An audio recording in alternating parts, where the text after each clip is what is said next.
Halo semuanya, kembali lagi di channel kita, Math Side. Pada video kali ini, saya akan membahas tentang ANOVA atau Analysis of Variance. Apa itu ANOVA? Perhatikan penjelasan berikut ini. One-way ANOVA atau Analysis of Variance merupakan suatu metode yang digunakan untuk menentukan apakah terdapat perbedaan rata-rata antara tiga buah populasi atau lebih dalam pengambilan sampel yang saling independen. Jadi sebetulnya ANOVA ini masih berkaitan dengan uji hipotesis yang sebelumnya kita lakukan. Hanya saja ini lebih general. Uji hipotesis kali ini digunakan untuk menguji rata-rata dari tiga buah populasi atau lebih. Jika sebelumnya kita sudah belajar tentang satu populasi dan dua populasi, kali ini di ANOVA kita akan mempelajari untuk yang tiga populasi atau lebih. Di video ini saya fokuskan kepada ANOVA yang satu arah atau one-way ANOVA. Apa itu one-way ANOVA? One-way ANOVA itu adalah ANOVA di mana data-datanya itu tidak memiliki hubungan satu sama lain. Perhatikan ilustrasi berikut. Misalkan kita memiliki tiga buah sampel dan memiliki masing-masing rata-rata sendiri-sendiri. Apa sih yang sebetulnya kita lakukan pada uji hipotesis untuk rata-rata, baik yang satu populasi, dua populasi, maupun yang ANOVA ini? Jadi, yang sebetulnya kita lakukan adalah seperti ini. Pada saat kita melakukan uji hipotesis, itu terdapat dua hipotesis secara umum, yaitu apakah rata-ratanya sama atau rata-ratanya berbeda. Di sini rata-rata yang dimaksud adalah rata-rata populasi, sedangkan yang kita miliki adalah rata-rata sampel. Nah, dengan metode uji hipotesis, itu kita ingin melihat apakah populasinya memiliki rata-rata sama atau tidak. Oke. Ketika populasi tidak memiliki rata-rata sama atau rata-rata yang saling berbeda, kira-kira gambarannya adalah berikut ini. Jadi di sini kita tidak bisa mewakilkan suatu kurva distribusi normal untuk ketiga populasi yang sudah dikumpulkan. Atau kira-kira ketika H0 ditolak, maka inilah yang terjadi. Kita tidak bisa mencari suatu kurva normal yang dapat mewakilkan tiga buah populasi ini. Lalu bagaimana jika H0 diterima? Jika H0 diterima, maka sebetulnya kita dapat membuat atau menggambarkan suatu kurva distribusi normal di mana secara populasi rata-rata ketiga sampel itu memiliki rata-rata yang hampir sama. Jadi kita dapat mewakilkan tiga sampel itu dalam suatu kurva normal atau tiga populasi itu dalam suatu normal. Itulah yang sebetulnya kita lakukan ketika kita melakukan uji hipotesis. Baik yang satu, dua populasi, maupun yang ANOVA, yang tiga populasi, empat populasi, dan sebagainya. Itu yang sebetulnya kita lakukan. Oke. Apa saja asumsi yang yang diperlukan ketika kita ingin melakukan uji ANOVA? Jadi ada tiga asumsi penting yang harus dipenuhi oleh sekelompok data sebelum kita melakukan uji ANOVA. Yang pertama adalah jelas populasi berasal dari data yang berdistribusi normal. Karena tadi sudah saya perlihatkan bahwa kita menggunakan kurva normal.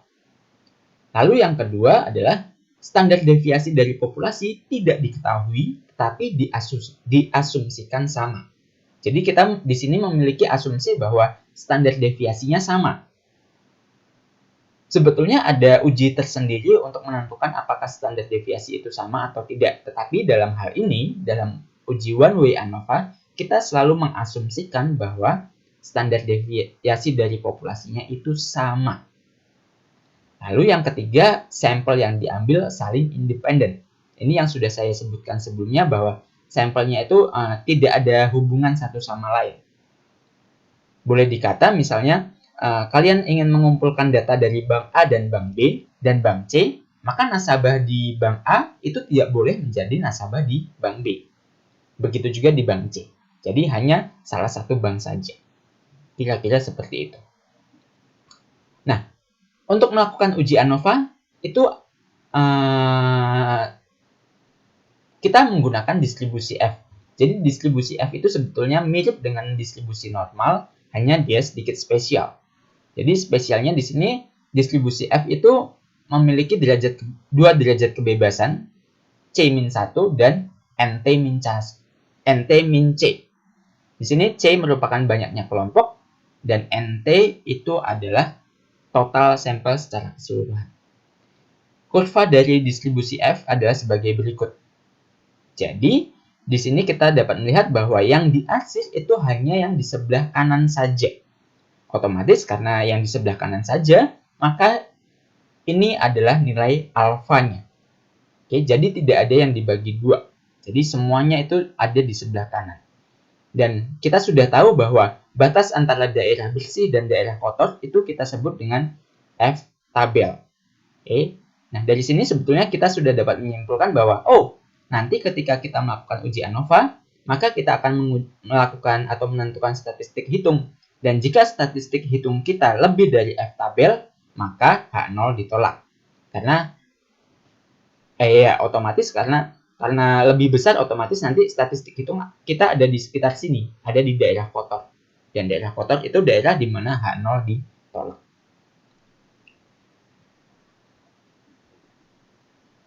Lalu ini adalah beberapa hal yang harus ditentukan sebelum kita melakukan uji ANOVA. Yang pertama adalah rata-rata keseluruhan. Jadi atau biasa disebut dengan grand mean. Jadi semua datanya, terlepas itu satu kelompok atau berbeda kelompok, semuanya dihitung rata-ratanya. Lalu yang kedua adalah rata-rata masing perlakuan atau rata-rata masing-masing kelompok gitu. Dan yang ketiga adalah variansi masing-masing perlakuan atau variansi masing-masing kelompok. Nah, di sini ada dua pengukuran dan ini adalah nilai statistik yang harus ditentukan sebelum kita melakukan uji hipotesis menggunakan one-way ANOVA. Ada pengukuran variansi antar perlakuan dan pengukuran variansi dalam perlakuan. Untuk pengukuran variansi antar perlakuan, kita gunakan rumus berikut ini, SSTR dan MSTR. Di mana MSTR adalah SSTR dibagi C-1. Banyaknya kelompok dikurangi 1. Dan di sini SSTR itu merupakan jumlahan dari hasil kali banyaknya sampel suatu kelompok dikali dengan rata-rata sampel suatu kelompok dikurangi rata-rata keseluruhan dan dikuadratkan. Nanti kita akan melihat gimana menggunakannya atau gimana menentukannya. Oke. Lalu pengukuran yang kedua adalah pengukuran variansi dalam perlakuan. Di sini disebut SSE dan ini ada rumusnya di mana MSE adalah SSE dibagi total sampel dikurangi banyaknya kelompok. Lalu SSE itu merupakan jumlahan dari banyaknya sampel masing-masing kelompok dikurangi 1, lalu dikali dengan variansi masing-masing kelompok. Lalu di sini saya akan menyampaikan step by step dalam pengujian ANOVA. Jadi yang pertama otomatis karena ini adalah uji hipotesis, kita akan menentukan hipotesisnya, di mana hipotesis untuk uji ANOVA selalu seperti ini. Jadi H0 itu selalu mu1 sama dengan mu2 sama dengan mu3.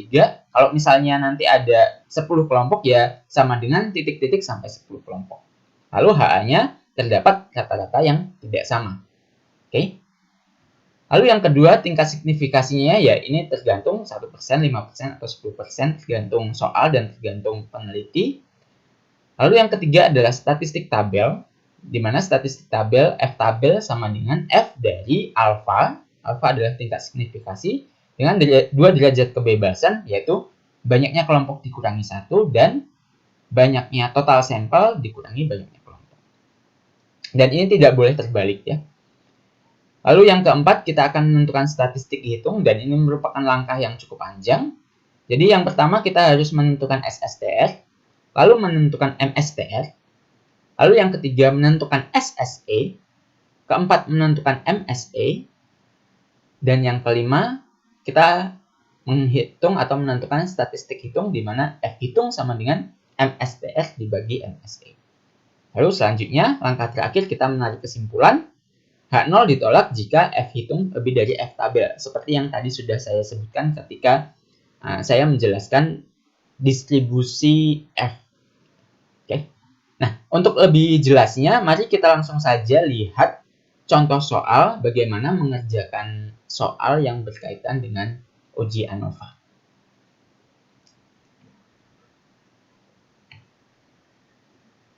Oke. Nah, di sini ada suatu kasus atau contoh soal. Jadi singkat cerita, ada perusahaan yang bergerak pada industri minuman berkarbonasi gitu.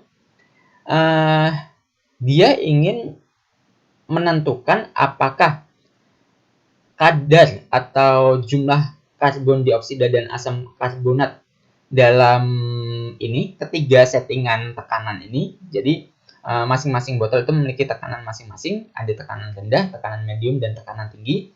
Dia ingin mengukur apakah kadar karbon dioksida dan asam karbonat dalam minuman itu di masing-masing tekanan itu sebetulnya sama atau tidak, gitu. Nah, karena di sini ada 3 populasi, ada tekanan rendah, tekanan medium, dan tekanan tinggi, otomatis di sini nanti kita akan menggunakan uji ANOVA. Untuk pembahasannya, saya akan menggunakan Microsoft Whiteboard dan Microsoft Excel sebagai alat bantu hitungnya. Oke? Tanpa basa-basi lagi, langsung saja kita lihat bagaimana pembahasan soal berikut ini. Soal sudah saya pindahkan ke whiteboard. Oke, seperti biasa dalam melakukan uji hipotesis, langkah yang pertama tadi sudah saya jelaskan, yaitu kita akan menentukan hipotesis terlebih dahulu, H0 dan H. Di sini perhatikan kita memiliki 3 buah populasi, tekanan rendah, medium, dan tinggi. Oleh karena itu nanti mu 0-nya adalah mu dari H0-nya adalah mu dari tekanan rendah S sama dengan mu dari tekanan medium sama dengan mu dari tekanan tinggi. Lalu H-nya terdapat kadar karbon dioksida dan asam karbonat yang tidak sama. Nah, jadi ini adalah hipotesis pada uji ANOVA. Di sini kita dapat melihat bahwa uji ANOVA itu hanya bisa melihat apakah semuanya sama atau tidak, atau ada yang berbeda.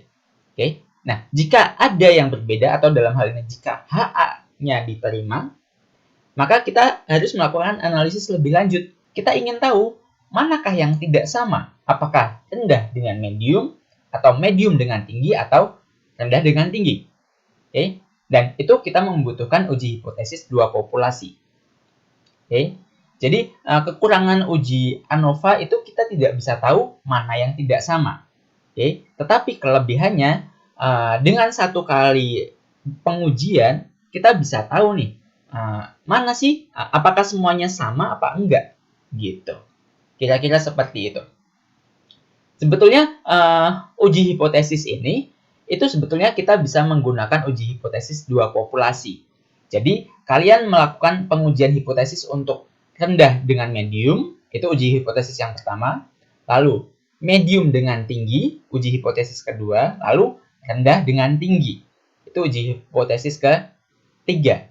Oke. Nah, jadi jika kita ingin menggunakan uji hipotesis 2 populasi, untuk 3 sampel kita perlu melakukan 3 kali uji hipotesis. Oke. Kalau ada 4 sampel gimana? Ya, itu akan lebih banyak lagi gitu. Nah, jadi kelebihannya ANOVA seperti itu. Kita bisa tahu sekaligus dalam 1 kali uji hipotesis. Tetapi kekurangannya kita tidak bisa tahu kalau misalnya ada yang nggak sama, kita nggak bisa tahu mana yang nggak sama. Itu harus analisis lebih lanjut menggunakan uji hipotesis yang 2 sampel. Kira-kira seperti itu. Oke. Lalu langkah yang kedua adalah tingkat signifikasi. Oke. Nah, di sini yang diketahui adalah tingkat keyakinan. Oke. Artinya nanti alfa itu sama dengan 1 dikurangi tingkat keyakinannya 99%. Atau nilainya adalah 1%. Atau secara desimal kita nyatakan sebagai 0,01. Oke. Lalu langkah yang ketiga kita akan menentukan statistik tabel. Atau titik kritis. Gitu ya. Di sini F tabel itu sama dengan F dari alfa dengan derajat kebebasan C dikurangi 1 dan NT dikurangi C. Oke. Lalu kita tulis alfanya adalah 0,01. Derajat kebebasan pertama adalah 3 dikurangi 1 karena kelompoknya ada 3. Lalu NT, total sampel semuanya ada 15. Dikurangi banyaknya kelompok 3. Jadi nanti yang akan kita cari adalah F dari 0,01 dengan derajat kebebasan pertama adalah 2 dan derajat kebebasan kedua adalah 12. Oke. Nah, untuk menentukan nilai ini kita akan melihat ke tabel distribusi F. Nah, ini dia tabel distribusi F kita. Oke. Tabel distribusi F ada banyak macam, tergantung nilai alfanya. Oke. Jika kalian perhatikan di sini ada alfanya 0,1. Nah, ini harus hati-hati. Oke, tadi alfa kita adalah 0,01, bukan 0,1. Jadi, bukan tabel F ini yang kita gunakan. Kita cari tabel F yang alfanya 0,01. Nah, ini dia. Alfanya 0,01. Oke. Nah, derajat kebebasan yang pertama itu terletak yang ada di kolom-kolom ini. 1, 2, 3, 4, 5, 6, 7, 8, 9, 10, dan seterusnya. Ini adalah derajat kebebasan yang pertama. Sedangkan derajat kebebasan kedua itu yang menurun, yang ke bawah. Oke. Jadi tadi kita ingat bahwa derajat kebebasan yang pertama kita adalah 2 di sini. Lalu derajat kebebasan yang kedua adalah 12 di sini. Jadi nanti nilai F tabel kita adalah 6,93 di sini.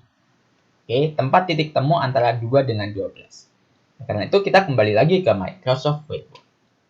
Di sini kita tulis F dari 0,01 dengan derajat kebebasan 2 dan 12 adalah 6,93.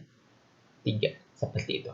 Lalu langkah yang keempat, dan ini merupakan langkah yang cukup panjang, silahkan kalian tarik nafas dalam-dalam. Oke, kita akan menentukan statistik hitung. Langkah yang pertama dalam menentukan statistik hitung, kita akan menentukan rata-rata sampel pertama atau di sini yang rendah. Oke. Lalu kita akan menentukan rata-rata sampel yang medium dan rata-rata sampel yang tinggi. Begitu juga dengan standar atau variansinya. Variansi, bukan sigma tetapi S. Karena di sini variansi dari sampel. SR kuadrat karena variansi, ingat ada kuadrat, lalu SM kuadrat, lalu ST kuadrat. Oke, dan kita juga akan menentukan nilai grand min atau X bar. Oke, nah ini untuk menentukan nilai ini kita akan menggunakan bantuan Microsoft Excel. Nah, di sini datanya sudah saya pindahkan ke Microsoft Excel. Kita akan menentukan nilai rata-rata, variansi, dan grand min-nya. Oke, kita ingat untuk menentukan rata-rata kita menggunakan fungsi sama dengan average. Lalu kita sorot datanya. Tutup kurung. Oke, nah di sini kita dapat rata-rata untuk tekanan rendah itu 11,726. Rata-rata untuk tekanan medium 11,966 dan rata-rata untuk tekanan tinggi adalah 11,686. Lalu untuk variansinya kita gunakan rumus sama dengan var. Nah, di sini ada dua jenis var, var P dan var S.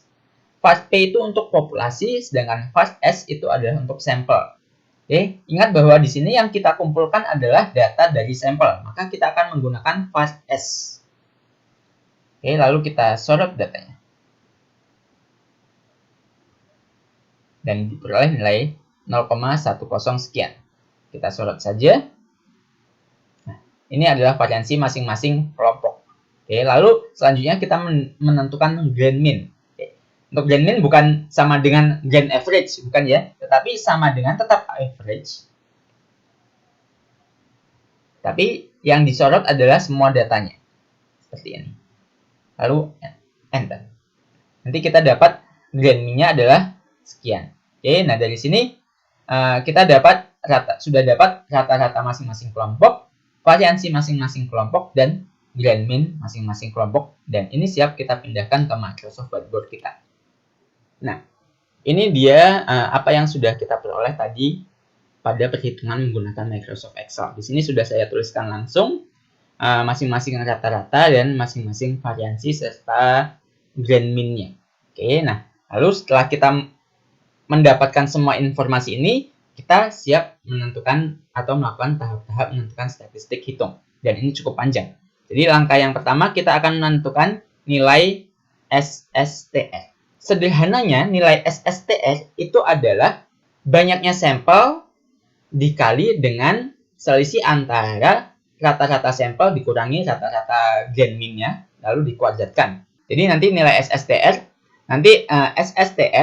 itu sama dengan banyaknya sampel yang pertama, berarti di sini tekanan rendah itu ada 5 dikali dengan 11,726.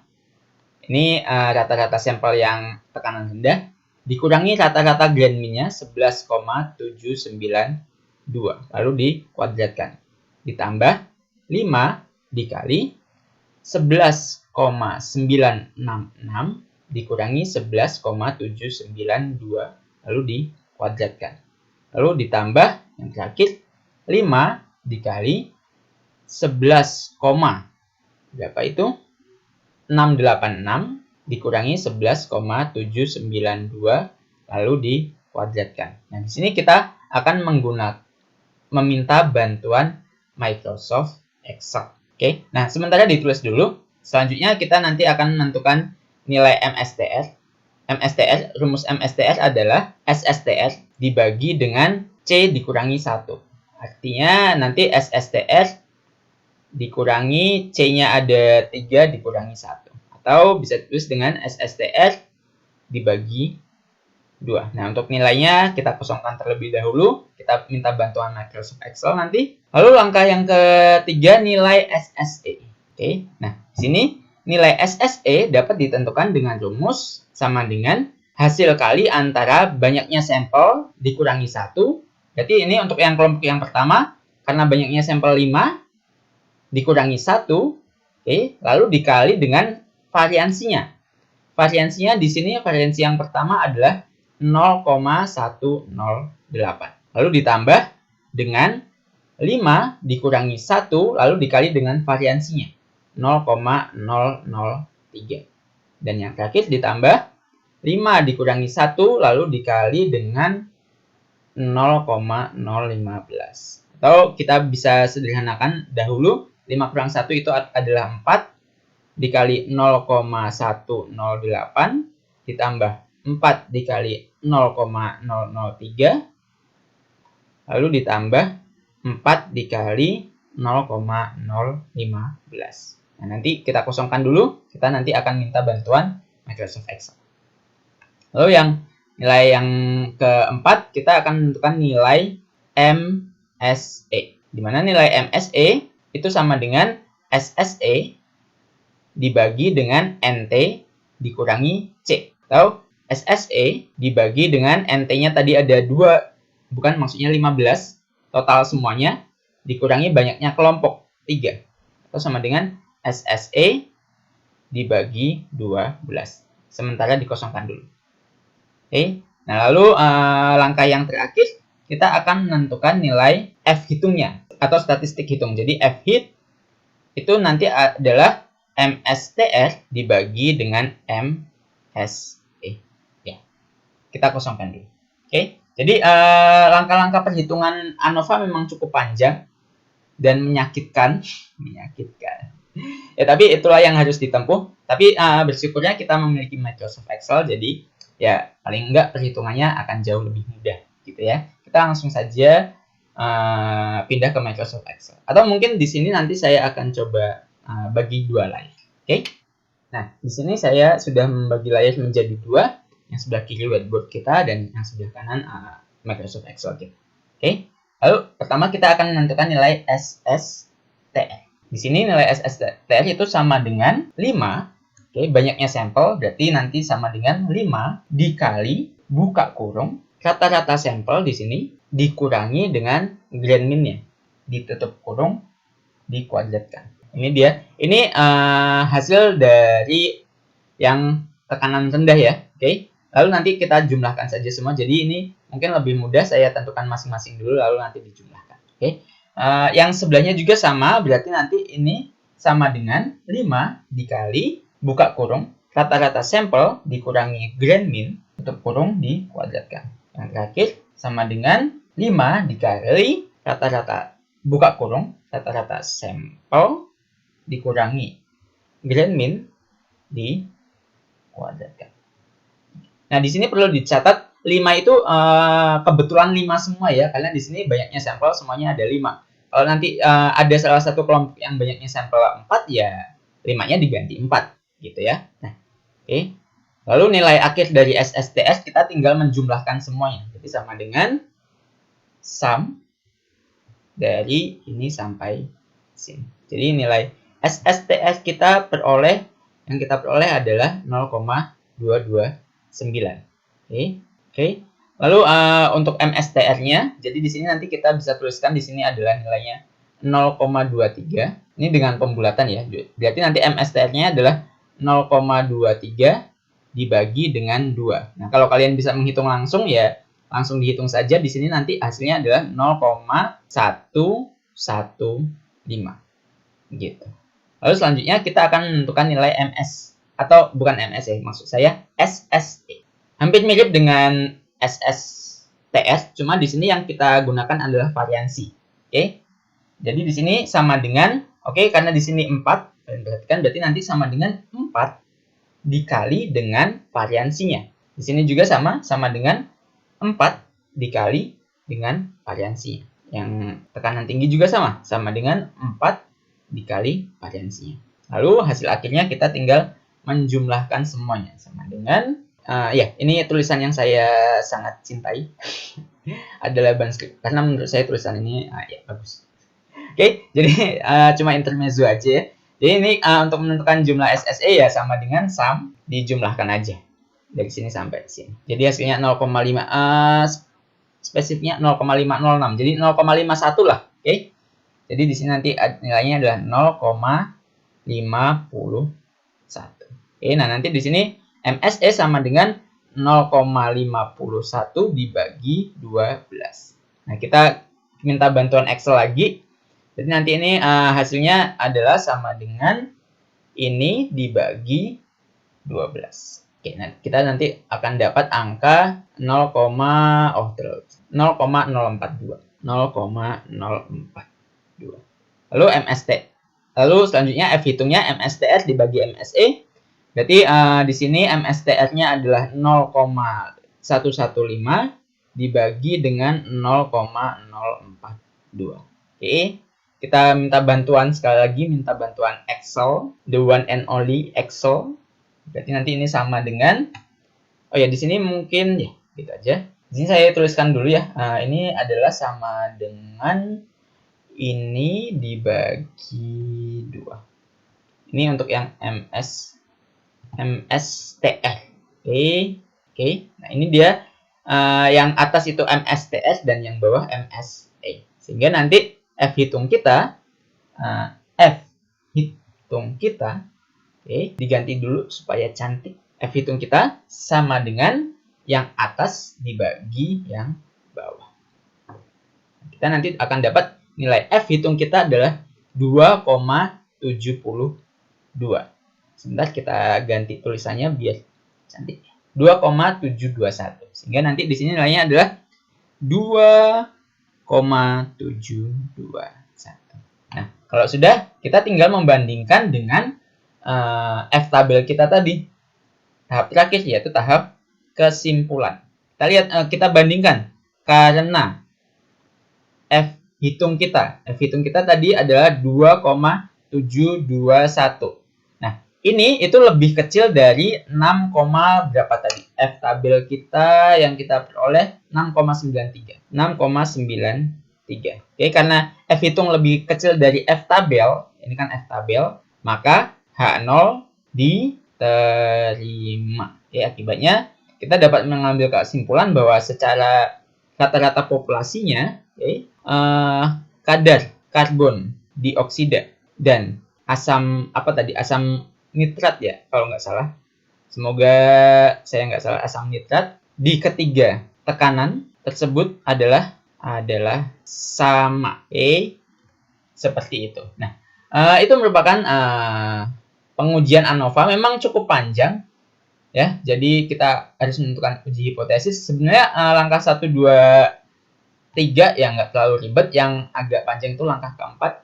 Jadi ada banyak yang harus dihitung dan penarikan kesimpulan relatif lebih gampang. Oke, kita akan coba lihat contoh lain dari uji ANOVA. Oke, di sini saya sudah menyediakan contoh soal yang kedua. Saya sudah menyediakan template apa saja yang harus diisi, jadi nanti supaya pembahasan jauh lebih cepat. Dan saya juga sudah menyiapkan Microsoft Excel. Oke, kita langsung saja. Oke, untuk langkah hipotesis pada contoh kedua, di sini kita ingin mengukur apakah rata-rata di bank A, bank B, bank C, dan bank D sama atau tidak. Jadi H0-nya nanti adalah mu A sama dengan mu B sama dengan mu C sama dengan mu D. Lalu HA-nya bagaimana? Sama saja, terdapat kata yang tidak sama. Rata-rata yang tidak sama. Oke. Lalu tingkat signifikasi di sini saya menggunakan 0,05, berbeda dengan yang sebelumnya. Sebelumnya kita menggunakan 0,01. Lalu untuk statistik tabel di sini sedikit berbeda. Bukan berbeda, maksudnya isinya yang berbeda gitu ya. Jadi di sini kan F dari alfanya 0,05, C-nya ingat banyaknya kelompok ada 4 dikurangi 1. Nah, dengan derajat kebebasan itu derajat kebebasan yang pertama ya. Lalu untuk derajat kebebasan yang kedua adalah 34 dikurangi banyaknya kelompok 4. Oke, kenapa 34? Itu karena jumlah sampel kita secara keseluruhan adalah 34. Jika kalian hitung di sini, kalian jumlahkan saja banyaknya sampelnya ada berapa gitu ya. Lalu F dari 0,05, derajat kebebasannya 3, derajat kebebasan yang kedua adalah 30. Lalu kita lihat ke tabel kita, jangan lupa alfanya adalah 0,05. Oke, ini dia tabel F kita. Kita cari yang alfanya 0,05. Di sini alfanya 0,1. Berarti, nah, ini dia. Ini dia alfanya 0,05. Lalu derajat kebebasan kita tadi adalah 3 dengan 30. Berarti nanti ada di sini. 2,92. Nilai F tabel kita adalah 2,92. Kita kembali ke whiteboard. Oke, di sini tadi kita sudah lihat bahwa F tabel kita adalah 2,92. Seperti itu. Oke, lalu kita sekarang akan menentukan statistik hitung. Seperti biasa, kita akan menentukan rata-rata setiap kelompok, lalu variansi setiap kelompok, dan rata-rata keseluruhan. Di sini kita akan menggunakan bantuan Microsoft Excel untuk menentukan elemen-elemen ini. Oke, kita langsung saja. Di sini saya akan menentukan jumlah sampelnya terlebih dahulu supaya nanti lebih gampang. Gitu ya. Ini saya buat versi lebih rapi daripada contoh sebelumnya gitu ya, biar kalian lebih enak melihat. Oke, untuk menentukan jumlah sampel sebetulnya kalian bisa ada fungsi pada Excel untuk menentukan jumlah sampel, yaitu namanya fungsi count. Jadi kalian tinggal ketikkan sama dengan count di sini, lalu tinggal disorot saja. Lalu tutup kurung. Nah, jadi di sini kita tahu bahwa bank A yang diambil adalah 9 sampel. Lalu tinggal di drag and drop aja. Boom. Nah, sudah dapat semua. Bank A, bank B, bank C, dan bank D. Lalu untuk rata-ratanya sama, kita menggunakan average. Di sini sorot datanya, enter. Oke, sini kita tinggal drag and drop. Oke, kita biar lebih gampang kita bulatkan menjadi 2 desimal aja, biar enak ngeliatnya. Gitu. Variansinya juga sama dengan var. Jangan lupa var S ya untuk sampel. Var S. Sorot, tutup kurung, enter. Lalu drag and drop. Oke, kita bulatkan ke 2 desimal. Oke, lalu grand min sama dengan average. Dan ini yang disorot adalah semua datanya ya, dari awal sampai akhir, dari bank A sampai bank D. Terkurung, kita bulatkan jadi 2 desimal. Oke. Oke. Nah, lalu SSTS.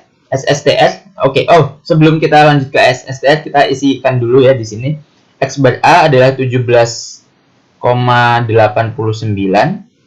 X bar B 16,29, X bar C 17,9, lalu X bar D 15,63, variansi A 68,61,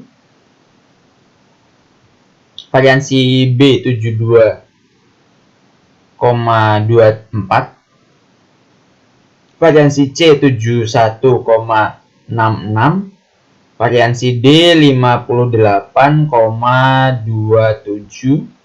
Ini saya bulatkan ya. Lalu rata-rata grand min-nya 17,03. Oke. Lalu SSTS, oke. Ingat kembali rumus SSTS itu adalah, semoga kalian masih ingat ya. Jadi NA untuk yang kelompok pertama, banyaknya sampel A berarti di sini 9 dikali dengan rata-rata dari bank A. Di sini rata-rata bank A adalah 17,89 dikurangi rata-rata keseluruhan 17,03 lalu dikuadratkan, lalu ditambah banyaknya sampel B adalah 7 dikali rata-rata B 16,29 dikurangi rata-rata keseluruhan lalu dikuadratkan, lalu ditambah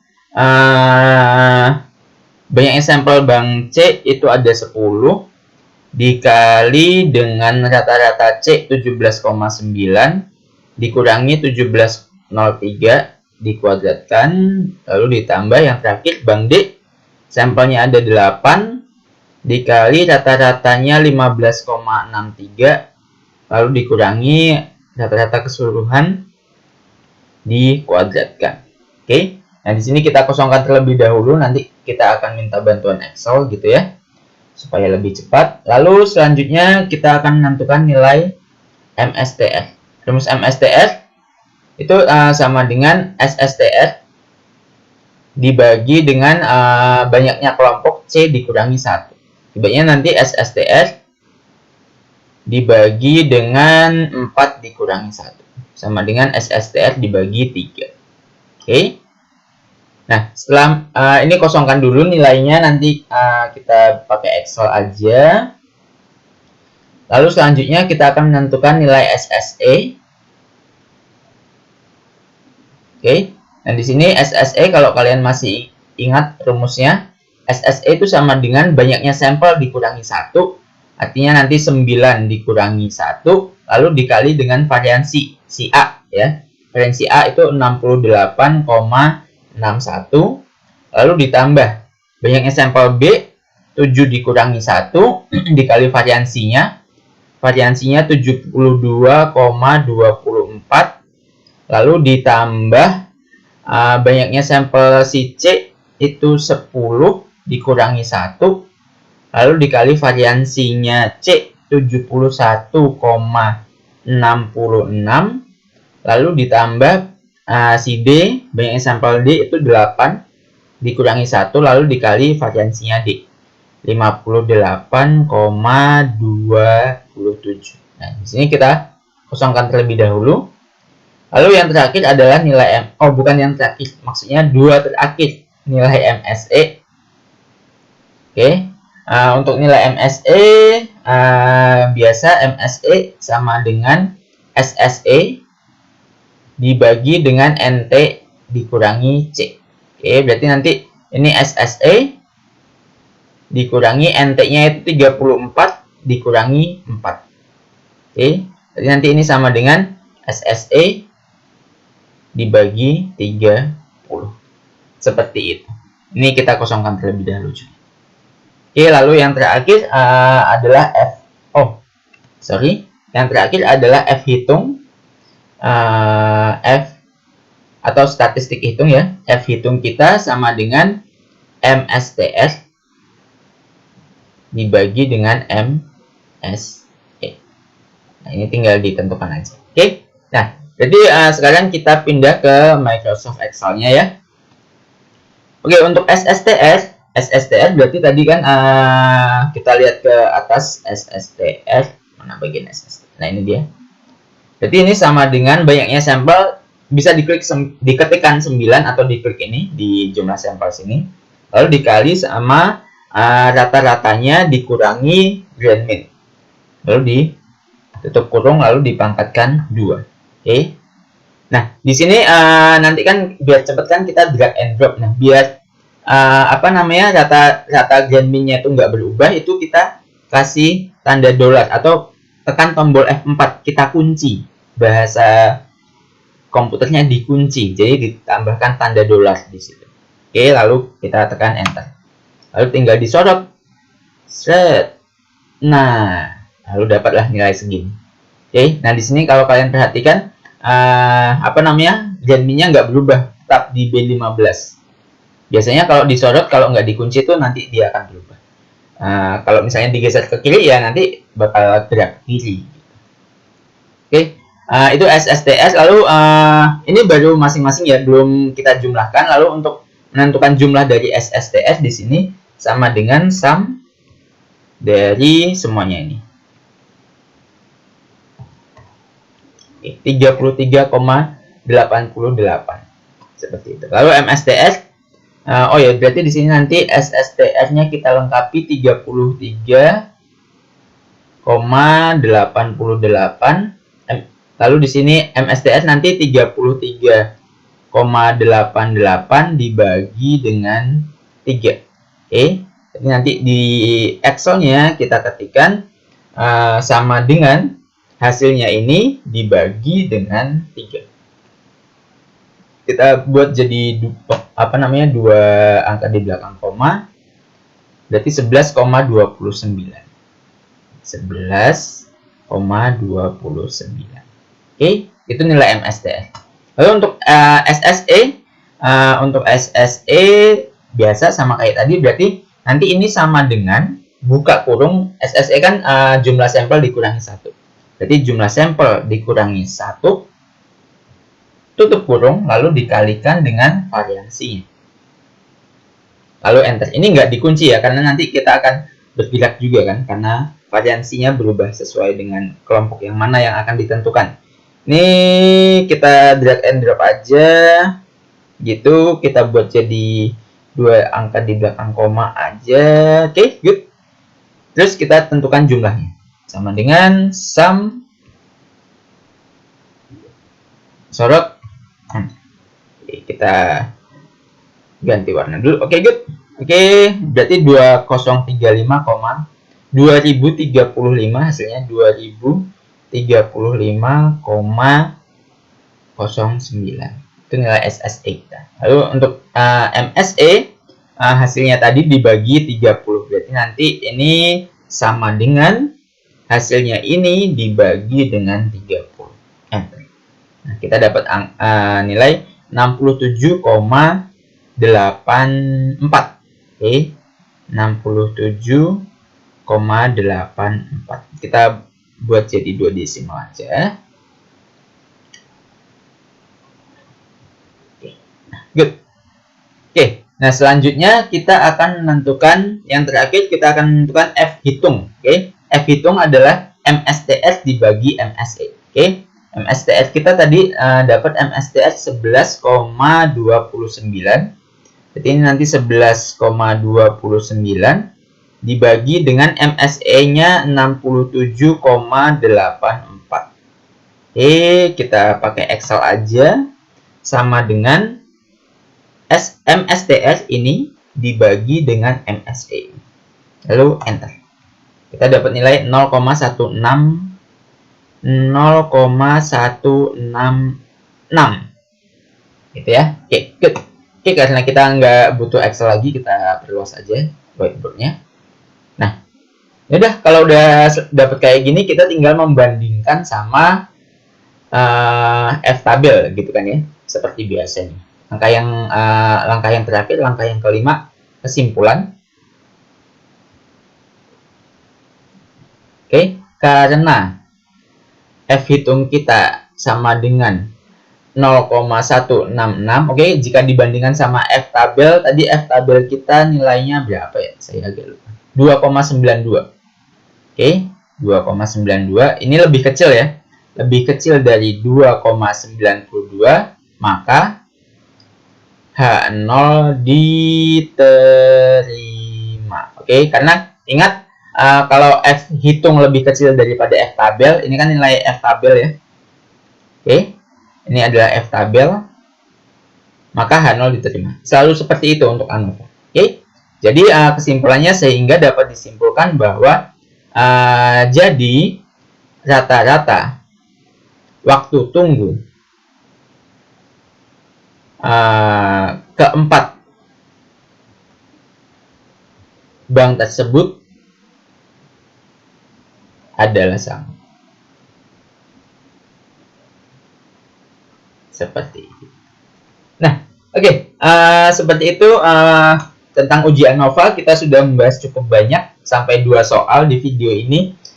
Semoga pembahasan soal ini dapat membantu kalian dalam memahami uji ANOVA dan bagaimana melakukan uji ANOVA secara manual gitu ya, karena sebetulnya ya bisa aja pakai SPSS, cuma kan lebih baik kalau misalnya tahu yang manual itu jauh lebih baik. Seperti itu, memang langkahnya cukup aja.